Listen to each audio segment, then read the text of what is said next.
Oh, look, this presentation is called Beyond the Classroom. That's because these are supposed to be tips and tricks to get you to learn German outside of the classroom and things that you can do to make sure that you're getting the most out of your German learning.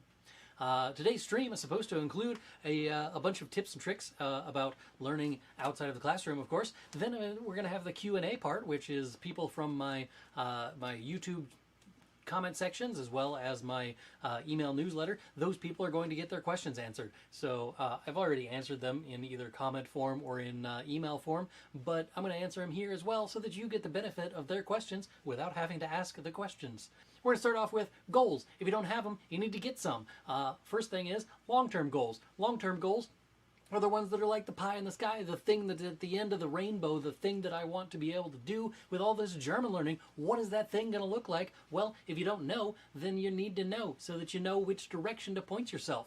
Now, that's great for the overall goal, but it's not great for the motivation part, because if you're looking at something like 2 years from now, I'm going to be able to speak German fluently, well, that's a kind of terrible goal. You need something in between, and that is what the short-term goals are for. Those are in there so that you can learn, motivate yourself towards the things that you need to learn next, and it also helps to keep you on track so that you're still going towards that big overarching goal that you had before. So there's a lot of stuff that's going into this, but basically what we're saying is short-term goals keep you on track so that you can reach your long-term goals. That's what we're trying to get at here. Self-assessment. This is where you go and you find your strengths and your weaknesses. Your strengths, of course, are going to be able to help you to, give yourself a pat on the back because you deserve it. You're awesome. You're a lovely human being, and everybody enjoys your company. So that's going to help out. They're going to give you the strengths for that so that you can be like, you know what? I may not be able to speak German very well, but you know what I can do? I can read a book in German, and that is good. So give yourself a pat on the back. Congratulations. But it also makes it so that you know the things that you need to concentrate less on. So let's say that you're really good at reading, but you're awful at speaking. Obviously, you need to work on your speaking skills, and you need to work less on your reading skills. While that may actually work in your advantage, where you can read out loud, especially if you're reading a book with a lot of dialogue, but you can read out loud, that will help you with your speaking. So little things like that. Find the strength and use that to help out your weakness, or find your weakness and make sure that you're building that up so that it's not lagging behind with all of the other things that you're doing. Learning strategy. You need to have one. First of all, if you don't have a learning strategy, figure one out. But second of all, of course, you need to know that cramming does not work, at least not in the way that you want it to. If you're looking for 15 minutes before a quiz over some vocab, are you going to memorize that list of vocab in the next 15 minutes? Probably, maybe, I don't know, depends on your memory skills, but you probably could do that. That's a doable thing. But what it's not going to do is allow you to remember those words after class, which is kind of the whole point in learning a language, is to learn the language. So make sure that you're not just cramming. You can obviously look things over before the quiz and make sure that you do a little refresher or whatever. But if you're cramming for everything, you're not retaining anything. So long-term memory is getting shorted, and you end up with just the short-term memory, and you're not getting any of the things that you actually need to get out of this. All right, then you're going to seek out some authentic materials. That is, something to read, something to listen to, something to watch, and of course, repeat the things that you hear.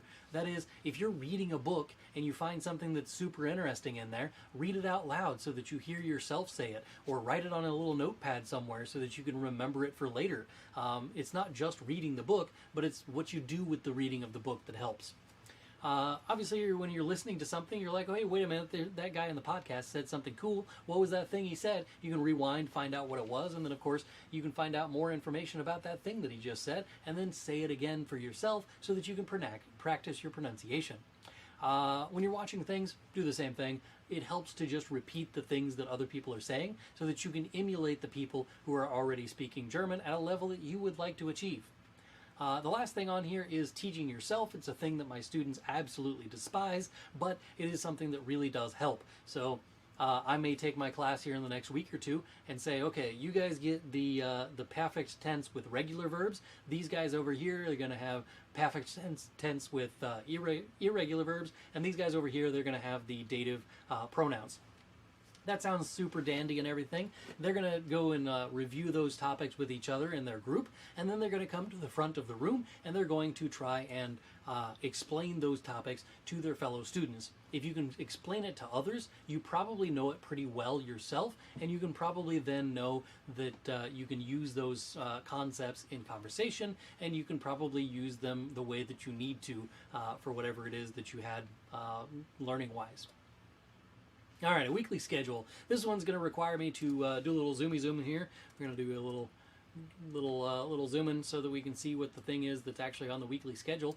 All right, on here we have Monday. Let's say on Monday I want to read for 30 minutes in German.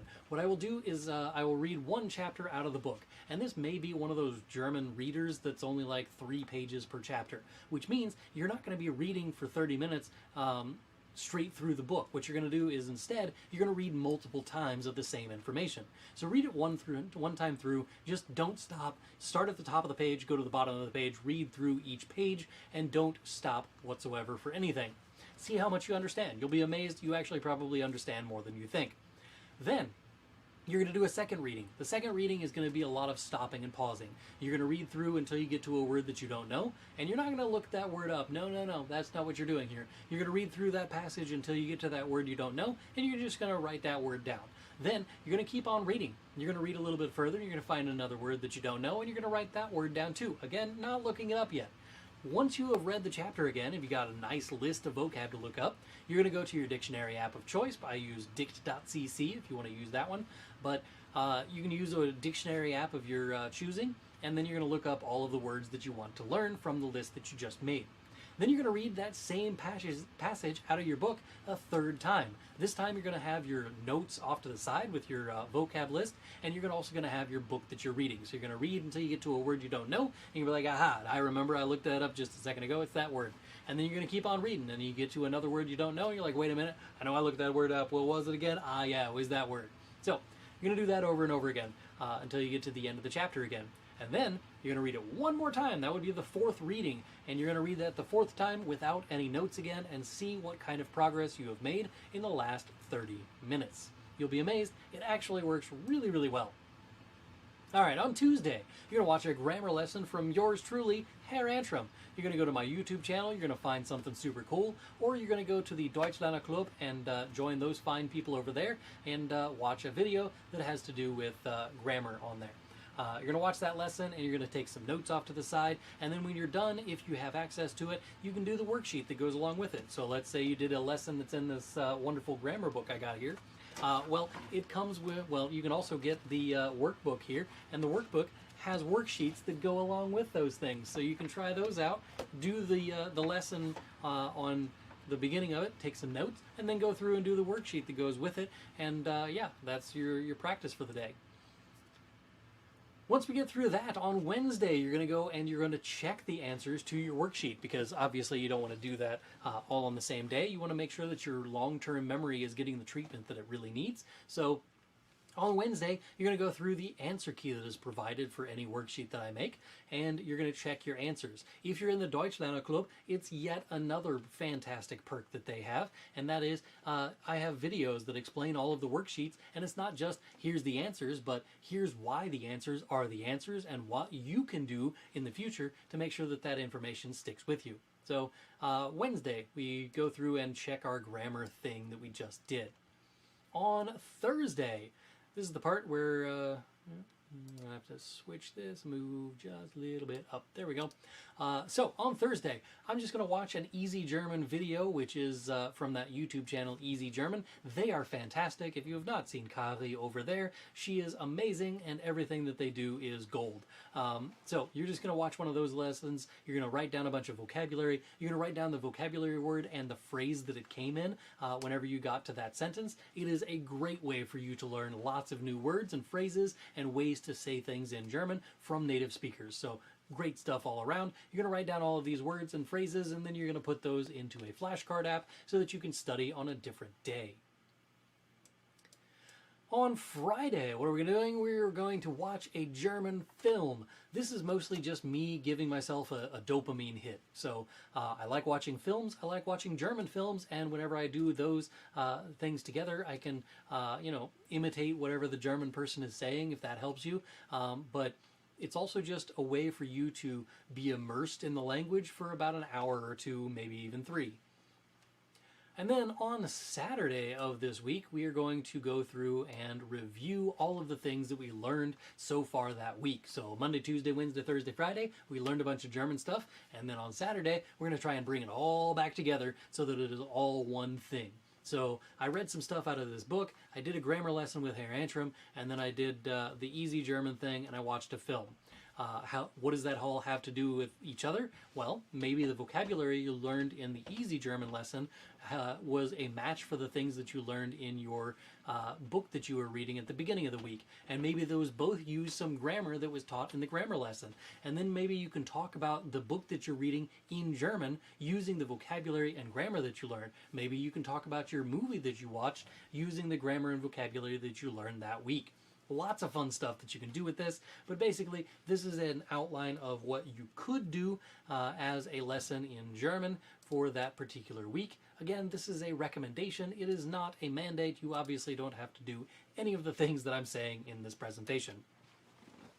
Now, once we get our weekly plan out of the way, we now have resources. If you have not seen this yet, you can go to germanwithantrim.com. The first thing that shows up there is a little form. You fill out your name and your email address, and I will send you over an email that says, "Are you human?" And then once you verify that you're human, I will send you over an email that has the resources that I have collected over the last 15 years or so of teaching German. So this would include apps that I recommend, websites I recommend, things that you can read online, things that you can watch online, things you can listen to online. It's like 27 pages full of resources. So first of all, go there, download that thing, get it into your email, and then go and search through that document to find out which resources are you going to use and which resources will help you with speaking, reading, writing, and listening. All of those things need to be addressed in some way, and I have covered all of those in that resources packet. In the end, your plan is only as good as the plan that you create and the plan that you follow. So if you don't have a plan, you're basically just planning to fail. If you have a goal but you don't have a deadline, that's just a dream. I've got a bunch of other stupid quotes on here, but the bottom line is this: you need to have a goal and you need to be continually moving forward towards that goal. If you're not moving forward, you need to figure out what it is that would continue to move you forward, because clearly it's not going to get you to your end goal if you're not continuing to move forward. Let's see, first question here: is there going to be a B1 or B2 level video like the one that I have for A1 and A2? The answer is maybe. My problem is A1 is 3 hours long. That video is 3 hours long. The A2 video is 6 hours long. So if I do another one for the B1 level and the trend continues, it's going to be 12 hours long. Is that a thing that I really want to do? Or is that something that is going to be just so enormously bad? All right, question number 2 on here. Let's see. So I can never go to the correct placement of nicht or kein in a sentence. Bottom line is this: kein is used in front of nouns. Nicht is used in front of pretty much everything else. Generally speaking, nicht is going to go right after the time element of the sentence if you have one. If you don't have one, it's going to go right after the verb. That's generally how it works, but nicht is also flexible in the way that you can use it directly in front of pretty much anything, any prepositional phrase, any adverb or adjective. It works for all of them. And the difference is going to be how you speak it out loud. The intonation is going to change ever so slightly. So you might say something like, "Wir gehen nicht heute Abend ins Kino, wir gehen morgen." So we're not going this evening to movie theater, we're going tomorrow. So nicht heute Abend, nicht goes in front of heute Abend because I'm drawing attention to the fact that it's not that time, it's a different time. You can do that with pretty much any prepositional phrase, but usually, generally speaking, the nicht is going to go right after the time element or right after the verb of the sentence if there's not a time element. Can we have 2 to 3 pages of the book just to review? The thing that they're asking for in this comment is this book here. It is Mastering the German Case System. It's a book that I wrote and I'm super proud of. It's a thing that I like. The reason that they're wanting to see some examples and stuff out of the book, I'm going to switch over to full screen mode so you can actually see it. But this thing has color-coded pages or sentences. It's not going to autofocus on me for me. Anyway, so it's not going to autofocus, but basically every sentence in here is color coordinated. So it's red if it is nominative, it is green if it's accusative, it's blue if it is dative, and it's purple if it's genitive. And so I've color-coded literally every example sentence throughout this entire book. And so lots of people want to see examples out of that. For that, I will be posting in the next couple of days on my channel so that you can see copies of this or see examples out of it. The easiest way to do this would probably be to switch over to this. There's a fly in here. All right, so we switch over to this mode, and this is the actual book itself. We're going to scroll down to some random page. Let's see, this page. There we go. All right, so this sentence here says, was ist das? What is that? And was is written in red, and so is das. And that's because they both use the nominative case.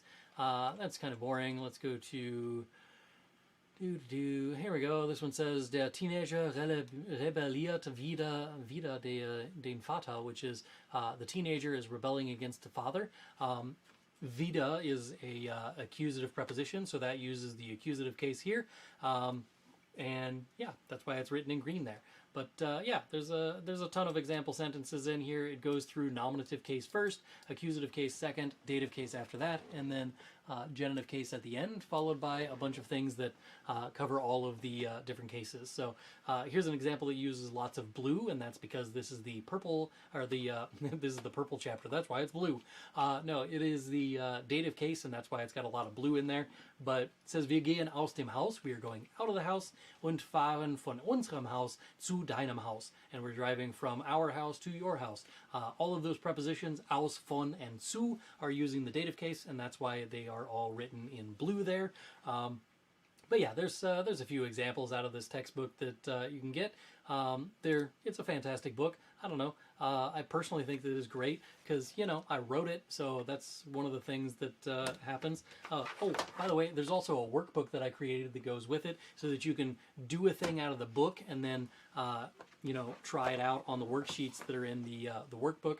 Of course, there's also digital downloads of the workbook information, so you don't necessarily have to buy the workbook. But if you like buying books and you like physical books instead of having to, you know, print your PDFs or something, it's available as a workbook. I polled people a few months ago back in, I don't know, it's probably April or May or so, polled people on my YouTube channel and said, hey, would you like to have a workbook or would it be sufficient to just have them as digital downloads? And most everybody said, yeah, just do both. And so I did both.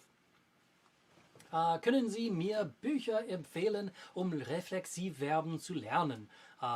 Can you recommend to me some books that will teach me reflexive verbs? Not to brag, but I did write no, I'm not going to do that again. Instead, I'm going to point over here. The one behind me here is the elementary German book, and that one is for A2 learners. That one does have an entire chapter that is dedicated to reflexive pronouns and reflexive verbs.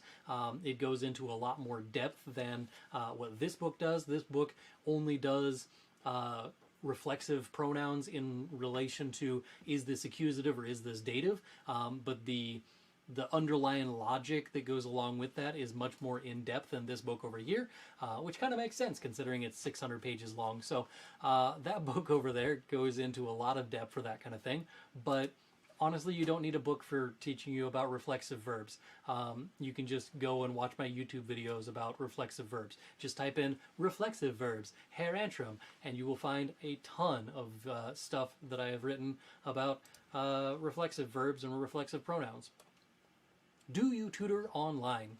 No, I do not tutor online, but I kind of do. So what I've done is this thing over here. I'm going to go back to the feed first. This is my new community tab of my Deutschlerner Club. So this is the online course that I sell. I don't do real tutoring in the traditional sense, but this is going to be a lot closer. So normally I have the A1 course, the A2 course, and I have a bonus video course that is basically just a library of things that I've created since 2022. But this is, in addition to that, there is now a community tab. So this is a community tab. Basically, it gives the learners a chance to talk amongst themselves about the courses that they're taking. So if you're in the A1 course and you're going through that and you've got questions about it, or you want to talk about something, or you just want to converse with your fellow students, you can ask that in the circle that is over here for the A1 course. You can do the same thing for the A2 course and the weekly bonus lessons. But there's also a thing in here that is called Stammtisch. Stammtisch is basically a place where people can get together and speak German. So there's that thing over the left-hand side. And that is where I'm going to maybe post a question that says, hey, what do you think about this? Or, you know, we might talk about pets, for instance. And you can tell me, do you have any pets? What would be your pet if you didn't have a pet? And those kinds of questions. And then we just, you know, talk about that in German. And so you can do that as a text-based thing over here in the Stammtisch. You can ask a bunch of questions, and the grammar questions, and the regular questions, and all of the questions. But on top of that, there is another thing that's up here. There is challenges. And challenges are basically just exactly what you're thinking it is. I say, hey, do these things, and if you make all of the things happen, then I give you a prize.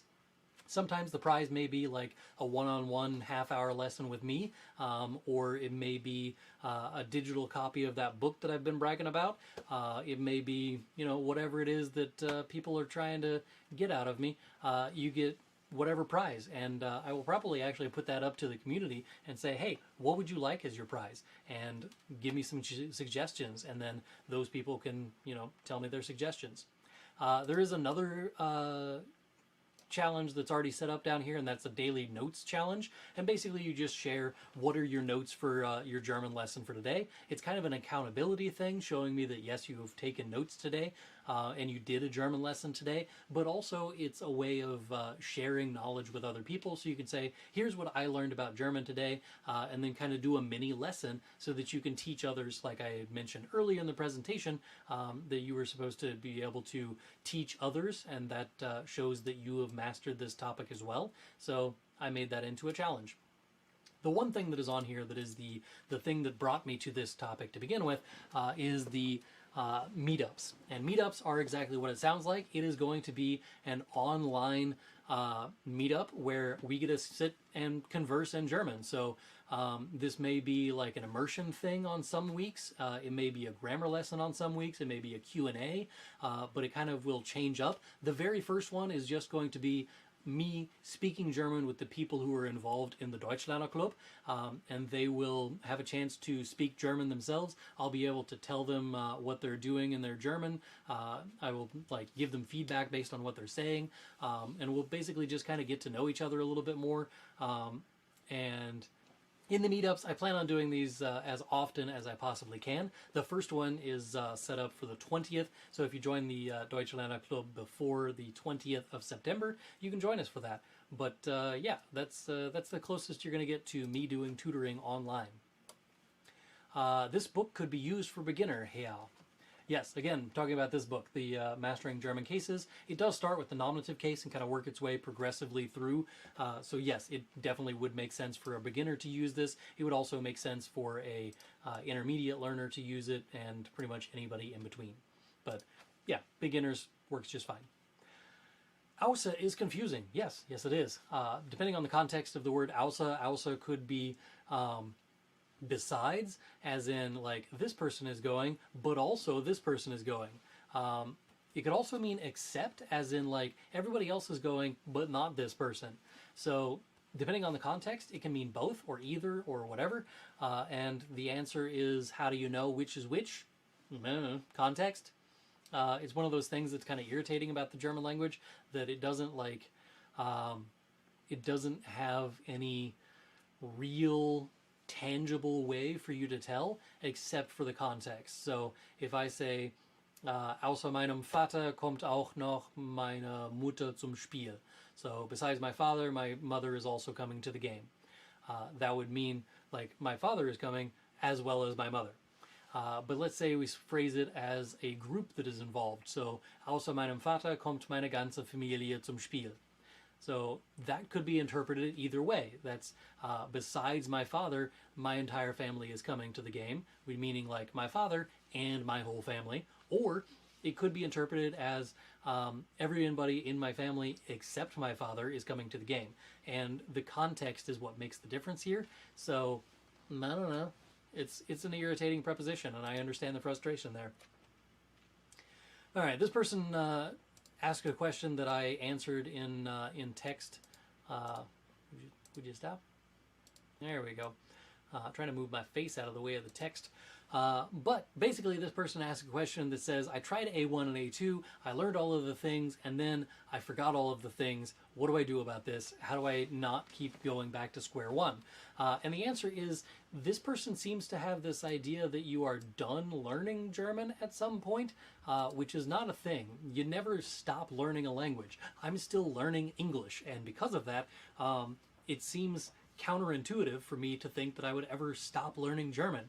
I'm going to continue to learn German for all of eternity. Fairly certain that's going to be my punishment in the afterlife.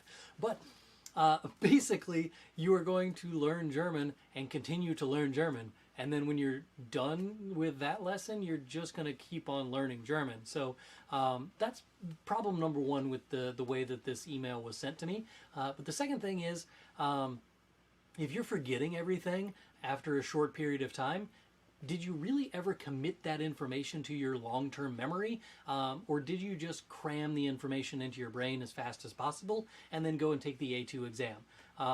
So I still learn new things about the English language all of the time. I learn new words. I learn new ways to phrase things. Some idiot on the internet comes up with skibbity toilet. Now I have to come up with ways to understand how the youth of America are speaking to me during class. So yeah, I learn English all the time.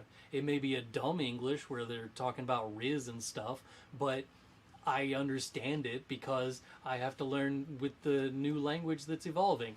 But yeah, I'm still learning English. Let's see. If you are going to forget everything, you need to worry about what your brain is trying to tell you about that. It means that you didn't commit that to long-term memory. Use something like Anki flashcards to use spaced repetition to continually remind yourself of the information so that you don't lose it whenever you're, not thinking about it for a few months. Is there a way to improve schreiben? Yes, writing. Writing is improved by more writing. I made a video about this a while back. It is five steps to better writing or something along those lines. But basically it boils down to start by brain dumping onto the page and just write down whatever it is that you can come up with that is about whatever topic that you're talking about for that day. Just write it all down, write as fast as you can, write as much as you can. When that 5-minute timer goes off, go through and try and proofread your own work because as you may have noticed in one of the slides, I had the word don't, but it was spelled D-O-N because I'm an idiot and I can't proofread my own stuff. So when you're writing down in German, write the stuff down and then go through and proofread your own writing and correct yourself. Then go put it into a word processor such as Microsoft Word or Google Docs and then see what it underlines, see what it says is also wrong. So there's something that's got a red squiggly line, it probably means that it's spelled wrong. It's got a blue squiggly line, it means that it's a grammar error. And it's not always right, so it underlines blank spaces that I put in worksheets. So it's obviously not always right, but it is at least something that you can use as a jumping off point and kind of figure out what it is that you're doing wrong. Then, once you've corrected it that time, copy and paste it into ChatGPT and say, proofread this and tell me if there are any grammatical or spelling errors in it. And then it's going to spit back some stuff. Some of it's going to be nonsense, but you should be able to pick out the nonsense from the real sense. And then you're going to go through and make those corrections and then paste it into ChatGPT again and say, now that I've written this and it is all grammatically correct, punch this up a bit. Make it so that it's stylistically more appeasing. Or appealing, English, but make it so that it's more appealing, and then ChatGPT is going to spit out a new version of that. And then you can say, mark where you made changes and tell me why you did. And then it's going to tell you why it made changes, and you can use that information to get better at writing for yourself. Do this maybe once or twice a week, and your writing skills will skyrocket. I guarantee it. All right, next question. I will watch all of your videos and I will finish. Do you think I will reach the top of A2? No, I do not. It's not even about my videos. If you watch anybody's videos on YouTube for hours on end, and you're doing this for the A1 or A2 level, no, I don't think that you're going to reach that level just by watching a video. Because as I've said on this channel many, many times, you are not going to learn a language by watching passively a video. You need to do something with that information. Take notes, write it all down, put them into flashcards, try and say it out loud, repeat the information, do it again and again and again, and practice speaking with these things. So you need to be able to use the language as a way of showing that you've reached A2. So you need to also be able to use the language when you're learning these things as well. So do I think you're going to reach A2 by watching my videos? No. I think that you can watch my videos and do more with it, which is why I made my Deutschlerner Club and my courses and stuff, is because watching the video is not enough. You need to practice it. So practice stuff, maybe you'll reach A2.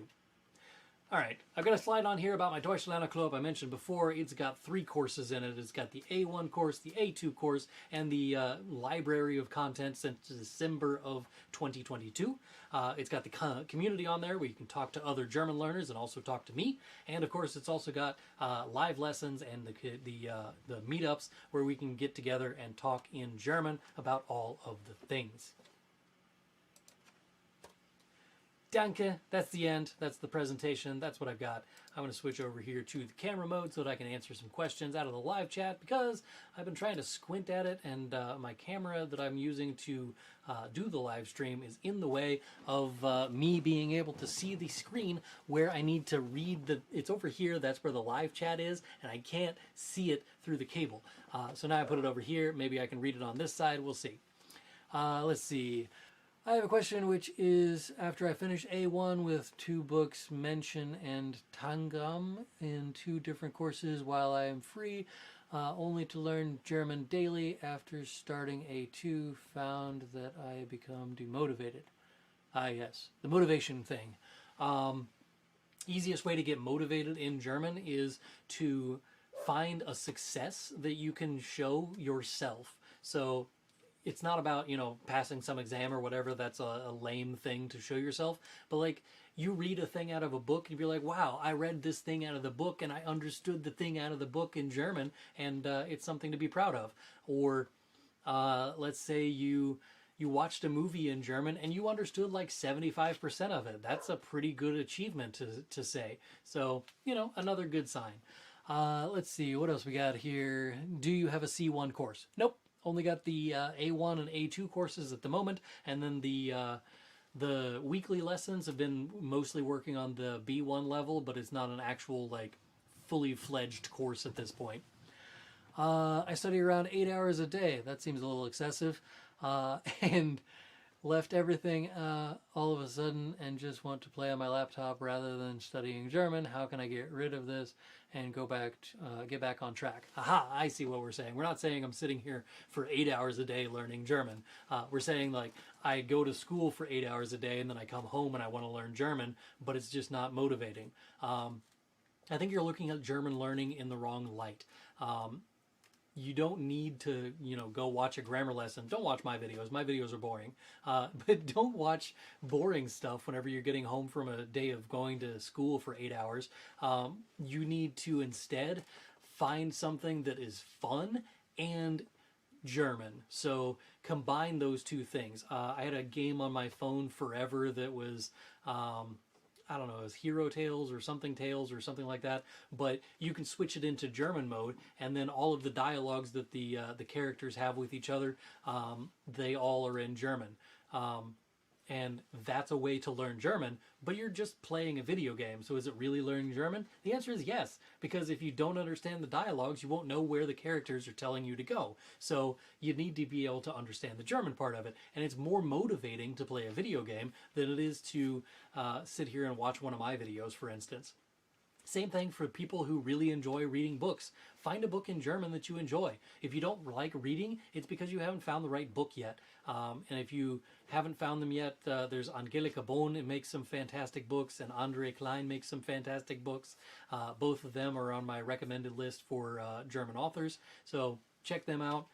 But find something that does motivate you and use that to tie it in with German. So let's say you like to go on a bike ride and listen to podcasts. Well, while you're on a bike ride listening to a podcast, make the podcast German.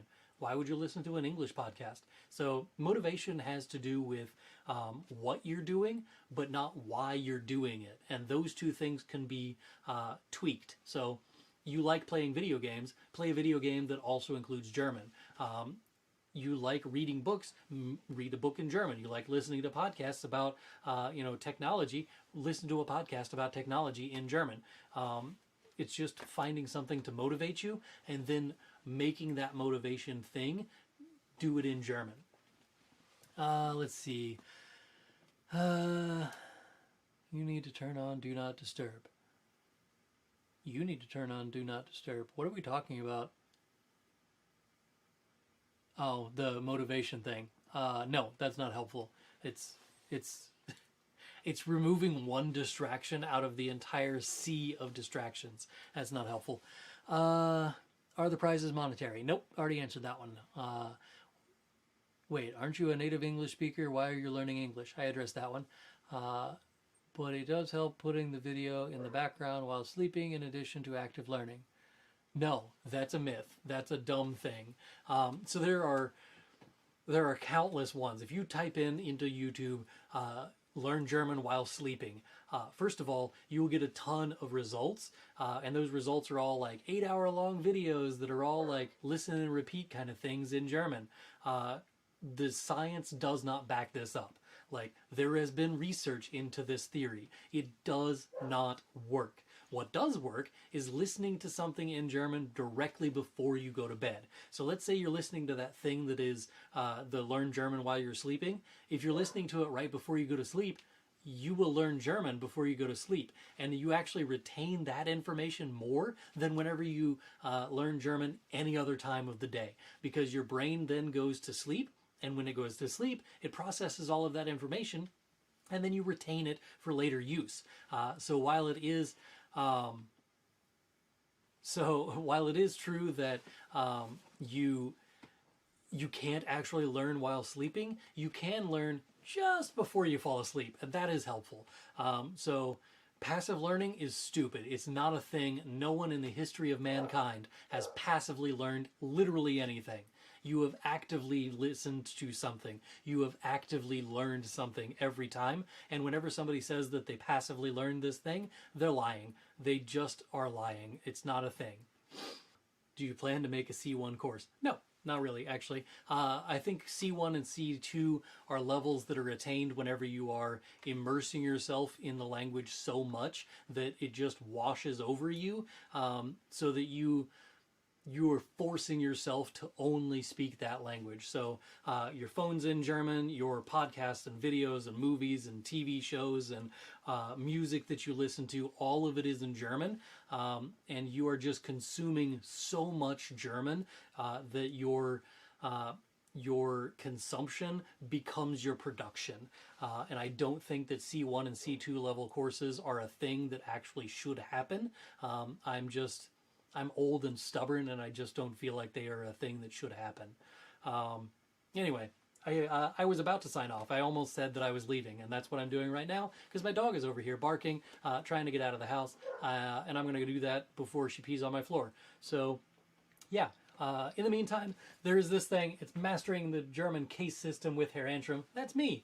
Buy that book. Buy the workbook that goes with it. They're great books if you want one of those. You can also check out the Deutschlerner Club, which is linked in the description, germanwithantrim.com. Check that out. All of the things are fantastic because I made them and I wouldn't make crap. So that's it. That's all I've got for tonight. Thanks for watching. Thank you for bearing with me, even though I started 54 minutes late because I did not start the stupid button with the thing. Anyway, goodbye.